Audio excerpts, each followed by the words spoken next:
Good morning friends, I am ख्याति Patel from अश्वमेघ विद्यालय। आज के इस लेक्चर के अंदर हम लोग जो सेकेंड टर्मिनल का पोर्शन है उसका रिवीजन देखने वाले हैं, जिसमें हमारा चैप्टर्स है चैप्टर नंबर 6 और 9 to 12। तो आज हम लोग उसका रिवीजन देखने वाले हैं। रिवीजन के लिए सबसे पहले इम्पोर्टेंट बात ये है कि टेस्ट के अंदर टेस्ट पेपर जो हमारे गए हैं उसके अंदर जो क्वेश्चंस आपको पूछे गए हैं वो सारे क्वेश्चंस बहुत इंपॉर्टेंट हैं। वो सारे क्वेश्चंस आपको ध्यान में रखने हैं। तो सबसे पहला 6 चैप्टर देखते हैं। 6 चैप्टर के अंदर से आपको बहुत सारे कमांड एग्जाम के अंदर पूछे जाएंगे। चैप्टर का हेडिंग है बेसिक उबंटू लिनक्स कमांड्स। उसमें सबसे पहला फर्स्ट टॉपिक है टर्मिनल विंडो के बारे में। और टर्मिनल विंडो को ओपन करने की शॉर्टकट की आपको पता होनी चाहिए, कंट्रोल अल्टर एंड टी। ये टर्मिनल विंडो है, उसके अंदर ये कमांड प्रॉम्प्ट है। ये कमांड प्रॉम्प्ट का जो स्टार्टिंग है वो स्टार्टिंग यूज़र नेम से होता है, उसके बाद @ सिंबल लगता है, उसके बाद name of the computer system आता है। ये सारी चीज़ें आपको पता होनी चाहिए, ठीक है, टर्मिनल विंडो के बारे में। नेक्स्ट पीछे देखोगी तो शेल का कंसेप्ट आता है। लिनक्स के अंदर बहुत सारे शेल्स अवेलेबल है। Some popular shell provided by your Linux systems are Bourne shell, C shell, Korn shell and Bash shell. Bourne shell with SH भी आप लोग शेल की जगह पे यूज कर सकते हो। And Bourne shell provides basic mechanism for shell scripting. Okay, Bourne shell provides basic mechanism for shell scripting. C shell provides the another facility for Linux system, and shell programming can be done using C programming. So we can say that C shell is used for programming. The newer version of C shell is known as TCSH. Okay, and the bash shell is the newer version of Bourne shell. ये आपको पता होना चाहिए shell के बारे में introduction. Next है listing the shells available on the system. System के ऊपर अवेलेबल शेल का लिस्टिंग करना है तो उसके लिए आपको cat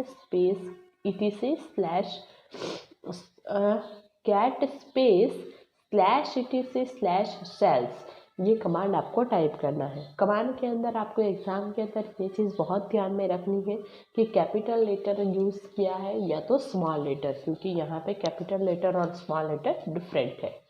नेक्स्ट यहाँ पे आपके सिस्टम के ऊपर हाल में प्रेजेंट में कौन सा शेल वर्किंग है, डिफ़ॉल्ट शेल है वो कौन सा है, वो जानने के लिए आपका इको और $शेल कमांड यूज़ होता है। नेक्स्ट, कमांड की जो सिंटैक्स है वो 3 पार्ट्स के अंदर डिवाइड होती है, name, options and argument. Name, options and argument.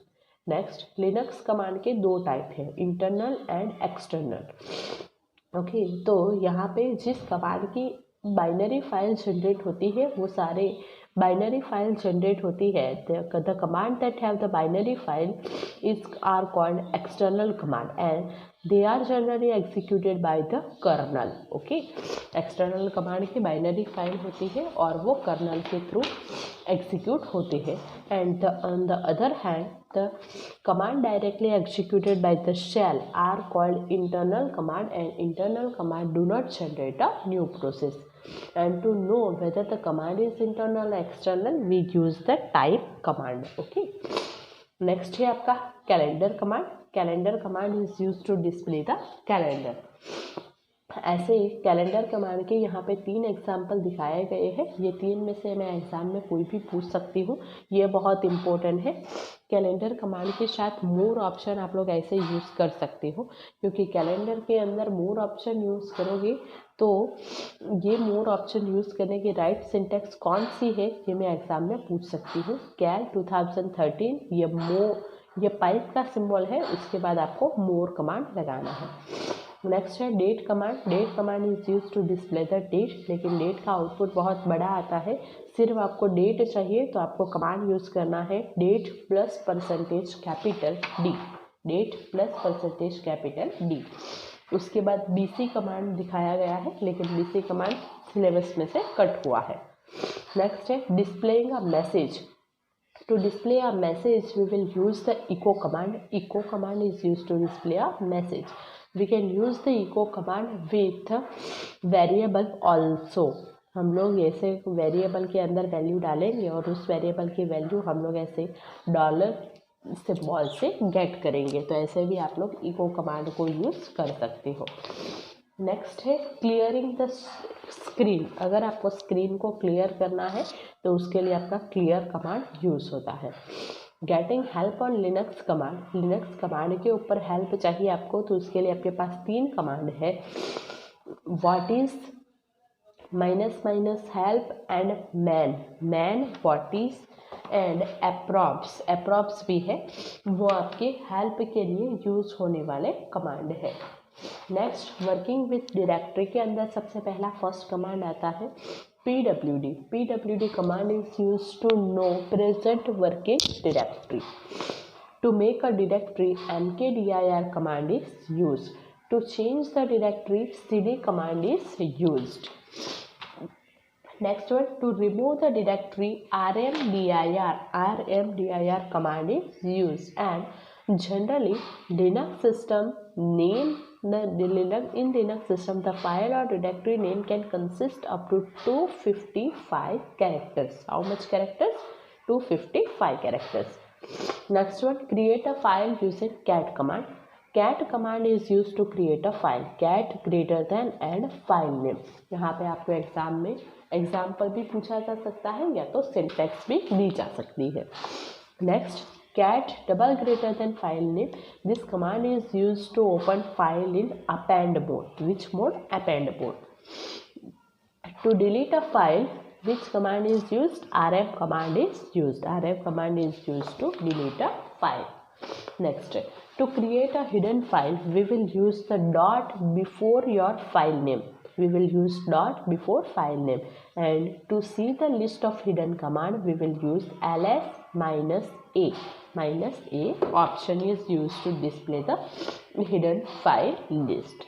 Next, there are 2 wildcard characters, asterisk and question mark. These 2 are known as wildcard character, which is used for pattern matching, asterisk and question mark. Next, to copy a file, cp command is used. Next, cut किया गया command है। Next command है counting lines words and characters in a file. counting line words and characters, wc command is used, and we can use 3 options with wc command: -l, -w and -c. -l is used for line, -w is used for word and -c is used for character. Okay हाँ, next जो topic है वो सारे topic आपके syllabus में से cut किए गए हैं, तो इतना आपको चैप्टर नंबर 6 के अंदर याद रखना है। नेक्स्ट हमारे एग्ज़ाम के अंदर आने वाला चैप्टर है वो है आपका चैप्टर नंबर 9। चैप्टर नंबर 9 देखते हैं। चैप्टर नंबर 9 है आपका introduction to database management system. Introduction to database management system. यहाँ पे आपको 2 चीज़ ध्यान में रखनी है, what is data and what is information. All kinds of fact, figure and detail related to people, place and things is known as data, and information can be described as the required result obtained from the processing. So we can say that processed data is known as information. Processed data is known as information. Next one, database is database are designed according to certain rules. Database are designed according to certain rules, and the underlying structure of database is known as data model. Very important question. The underlying structure of database is known as data model. Data model is used to describe the way of retrieving the data. There are 3 different data model. How much data model? 3. Hierarchical, network and relational. Hierarchical, network and relational data model. हम लोग हमारे subject के अंदर, हमारे 11th standard के अंदर ये 3 में से जो डेटाबेस पढ़ने वाले हैं वो डेटाबेस है आपका रिलेशनल डेटा मॉडल। ठीक है, relational data model. Next, all the task related to database handling is known as database management. The task related to database handling is known as Database management. Here one definition is given. Database is a collection of related data items stored in an organized manner. What is database? उसकी definition यहाँ पे दी गई है. Next है, पीछे database के कुछ examples दिखाए गए हैं डेटाबेस सॉफ्टवेयर के, तो ये आपको याद रखने हैं. Oracle, Ingress, DB2, SQL Server, MySQL, MS Access and Base are the some popular database software example. Okay. Now, introduction to Base. Base is a relational data model, so we can say that it is RDBMS software. Okay, and it is collection of data object, tables, queries, reports and forms. Application modules means form. Table is the basic unit for storing the data, and in tables are organized in the form of columns and rows. यहाँ पे आपको एक example दिखाया गया है employ table का. ऐसे में कोई भी एक छोटा सा एग्जाम्पल आपको देके पूछ सकती हूँ कि यहाँ पे ये जो फर्स्ट लाइन है जहाँ पे first name, last name, address, city ऐसा लिखा हुआ है, इस चीज़ को टेबल के अंदर फील्ड्स बोलते हैं. उसे क्या बोलते हैं? Fields.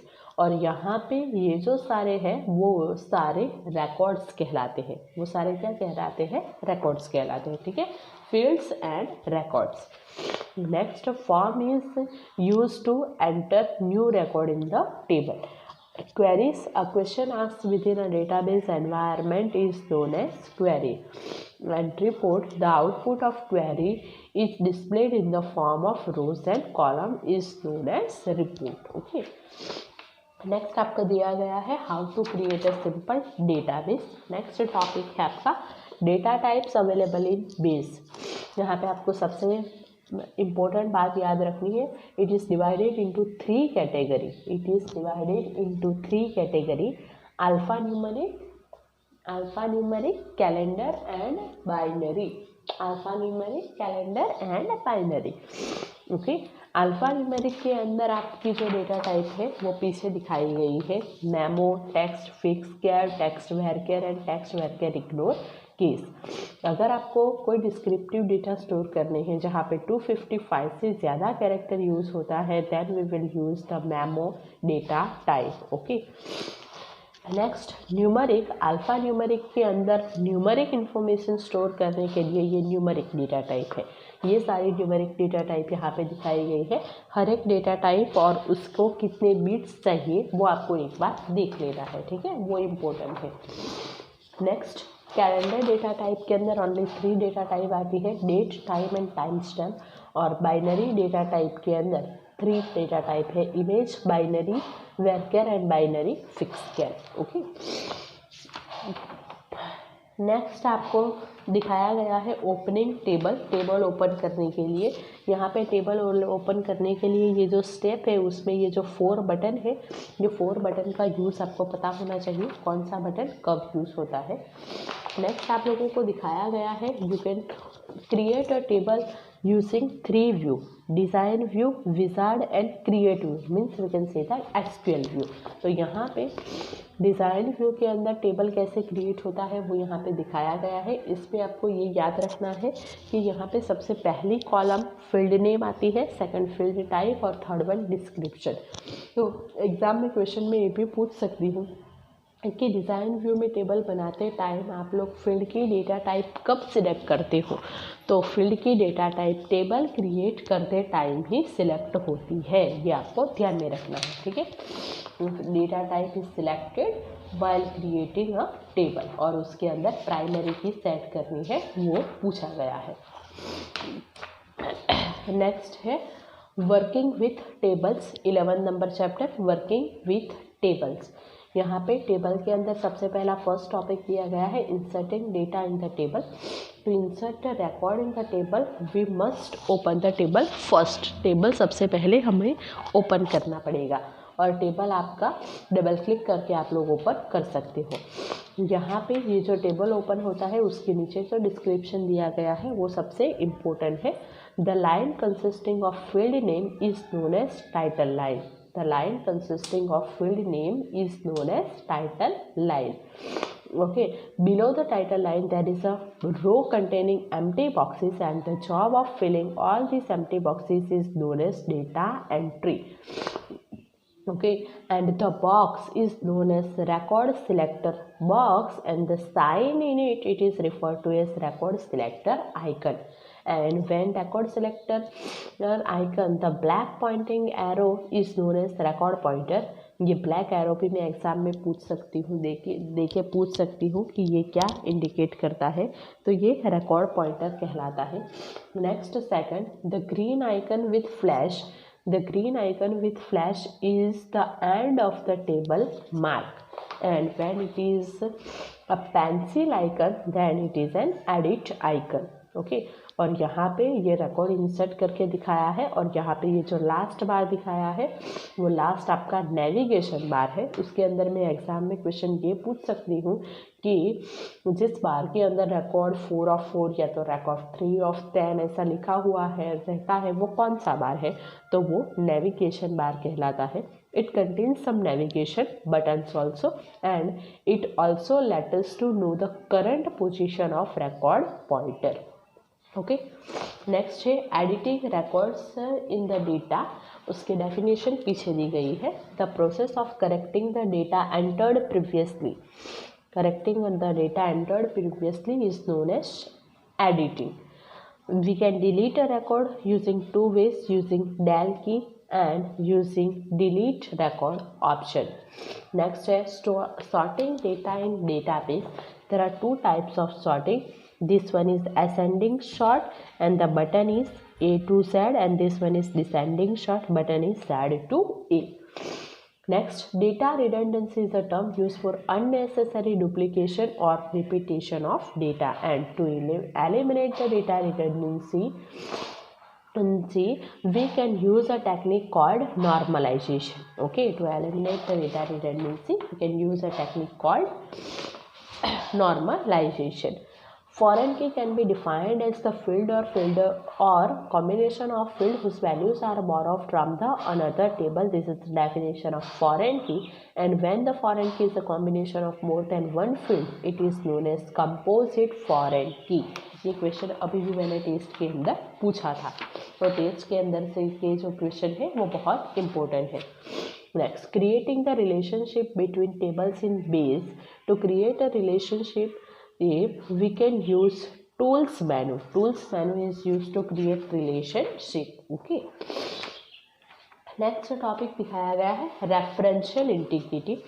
Referential integrity principle stated as no unmatch foreign key value should exist in the database, and we can achieve the referential integrity using these four options: no action, update cascade, set null, and set default. Okay, next one is a relationship. There are three types of relationship exist between database table: one to one, one to many, and many to many. इसके अंदर मैं example ही दूंगी, जैसे कि person और chair के बीच कई कौन सी रिलेशनशिप होती है, तो वहाँ पे एक चेयर के अंदर एक पर्सन बैठ सकता है, तो वहाँ पे उसे वन टू वन रिलेशनशिप बोलते हैं. ठीक है, वन टू वन रिलेशनशिप बोलते हैं. तो ऐसे ही मैं एग्जाम्पल ही इसमें से रिलेशनशिप के अंदर से पूछूंगी. And the last one is your field properties. There are 5 types of field properties: auto value, entry, required, length, default value, and format example. These 5 are known as the field properties. Okay, तो यहाँ पे हम लोग आज का session stop करते हैं. Chapter number 10 तक हम लोगों ने देखा है. चैप्टर नंबर 11 और 12 वो हम नेक्स्ट वीडियो लेक्चर के अंदर देखेंगे. तब तक आपको ये 3 चैप्टर का जो रिवीजन है, ये 3 चैप्टर का रिवीजन अच्छे से करना है. दूसरी चीज़ ध्यान में रखनी है, टेस्ट के अंदर जो पूछे गए सारे क्वेश्चन हैं वो सारे क्वेश्चन बहुत इम्पोर्टेंट है.